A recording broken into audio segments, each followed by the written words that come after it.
लंबे अरसे के बाद हिंदुस्तानी सियासत में और पार्लियामेंट में गरजदार आवाज, एक बेबाक और तवाना आवाज जिसने नौजवानों के सीनों में हौसला बख्शा है, उसका नाम बैरिस्टर असदुद्दीन अवैसी है।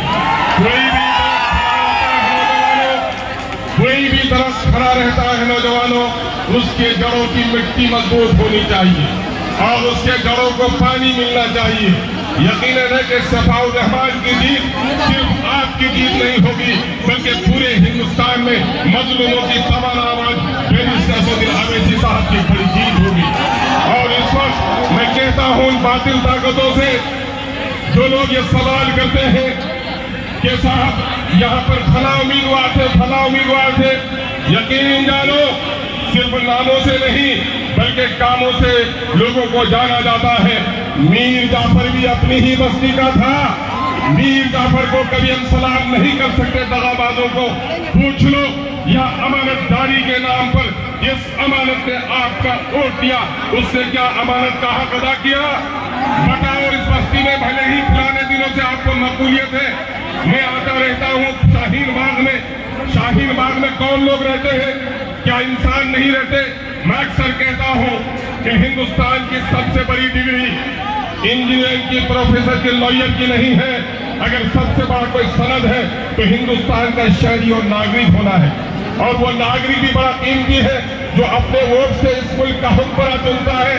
अगर शाहीन बाग में इस मुल्क के हुक्मरान चुनने वाले नागरिक रहते हैं तो शाहीन बाग के मकानों को अब तक कानूनी शक्ल क्यों नहीं मिल सकी?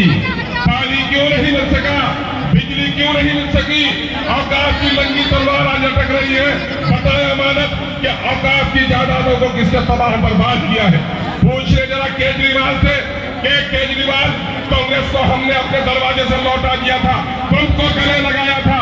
क्या इसी दिन को देखने के लिए जब एनआरसी के मामले में हमारी माएं, बहनें और बेटियां वहां पर शाहीन बाग में बैठकर जलसा कर रही थी, सफाउर रहमान की क़यादत कर रहा था, तो बुलडोजर की धमकियां दे रहा था? केजरीवाल, तुझको शर्म नहीं आती कि पूरे दिल्ली के मुसलमानों ने तुझे वोट दिया था, लेकिन कोरोना नाम की जब बीमारी आई थी तो हमारे मुकद्दस एक इस्लामी मरकज तबलीगी जमात को तुमने बर्बाद करने का, बदनाम करने का काम किया। आज ये मजलिस उनसे सवाल पूछ रही है कि तुम्हारे पास इस सवाल का जवाब है कि नहीं है। हम आपसे अर्ज करना चाहते हैं, नौजवानों में तुम्हारे जोश को देख रहा हूँ, जोश में होश भी जरूरी है। और यकीनन है तुम्हारी पेशानी जो रमक देख रहा हूँ वो एक बहुत ही पाकीज़ा और इनकलाबी तारीख लिखने जा रही है। मैं तुमसे तो 3 सवाल करके जा रहा हूँ। वोट नहीं है, वोट तलवार है। कॉलम वहां पर बोल रहा है, जरा उसको संभालने का काम करें। देख रहे हैं वहां पर मेरे भाइयों, वोट नहीं है। जमहूरियत में वोट की हैसियत तलवार की है। ये तलवार किसे देनी है? दगाबाजों को हमने दिया है, गर्दनें हमारी काटी गई है। अब हमने तय कर लिया है, जो मेरे दर्द की आवाज बनेगा, मेरे वोट का वही हकदार बनेगा। इसलिए हमारा एक वोट एमआईएम के हक में जाएगा। और आज दूसरे लोग हमारे लोगों को बदनाम करने की कोशिश कर रहे हैं। नौजवानों, तुम्हें गौर करना पड़ेगा, तुम्हें अपनी तारीख लिखनी पड़ेगी। आज हमारे बहुत सारे बुजुर्गों को ये खौफ सता रहा है, नहीं तो बीजेपी जीत जाएगी। बुजुर्गों, मैं आपसे कहना चाहता हूँ, मसलियत पसंदों, मैं आपसे कहना चाहता हूँ, मुफाद के सौदागरों, अरे पानी में न होगा रवानी, पानी को कौन कहेगा पानी? जवानी में न होगा रवानी, कौन कहेगा जवानी? जवानों, तुम्हारा मामला हिलने का नहीं है, बल्कि भीड़ को खड़ी रखने का है, अपनी ताकत पैदा करो। मैं इस वक्त सिर्फ 2 बात आपसे कह के गुजर जाऊंगा कि इस वक्त हमारा आइन जमहूरी है और इस वक्त मुल्क के सरहदों पर जितना खतरा है, उससे ज्यादा खतरा हिंदुस्तान के आइन पर है।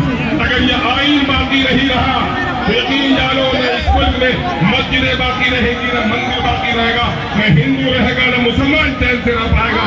ये आज जो आइन के सौदागर हैं, उनके आंख में आंख डालकर अगर पार्लियामेंट में कोई बात करता है तो छोटी बीजेपी वालों के सामने में भी इस वक्त भाई सफाउर रहमान की शदीद जरूरत है कि दिल्ली में मजलूमों की आवाज बने। मैं आपकी बेकरारी को देख रहा हूँ कि आप अपने महबूब लीडर को सुनना चाह रहे हैं, इसलिए मैं आपसे 2-3 सवाल करके जाऊंगा। कि इस वक्त MIM ने नारा दिया है कि आजादी के बाद से अब तक देख लो कि सारी पार्टियों ने हमको जोड़ दिया है, अब हमको दूसरों को जोड़ देना है। इसलिए MIM की सलाह है कि सबने दिया है हमको चोट, आओ एक इनकलाबी आवाज लगाओ, सबने दिया है हमको चोट, सबने दिया है हमको चोट। ये आवाज तो बहनों की आ जाएगी, तुम अगर नौजवान हो तो तुम्हारी आवाज फल सगाफ यानी कि आसमानों के टुकड़े उड़ा दे। लगाओ आवाज कि सबने दिया है हमको चोट, सबके दिल में है खोट, अब न देंगे उन बेईमानों को वोट, अब अपनी पार्टी अपना वोट। इनकलाब इनकलाब भाई शफाउर रहमान, बहुत बहुत शुक्रिया, सलाम आदा। बहुत बहुत शुक्रिया अब्दुल रहमान साहब। भाई लोगों, अरे मेरे ओखला के दानिश्वर नौजवानों, भाई थोड़ा सबर रखो, किसी के चोट ना आ जाए। इस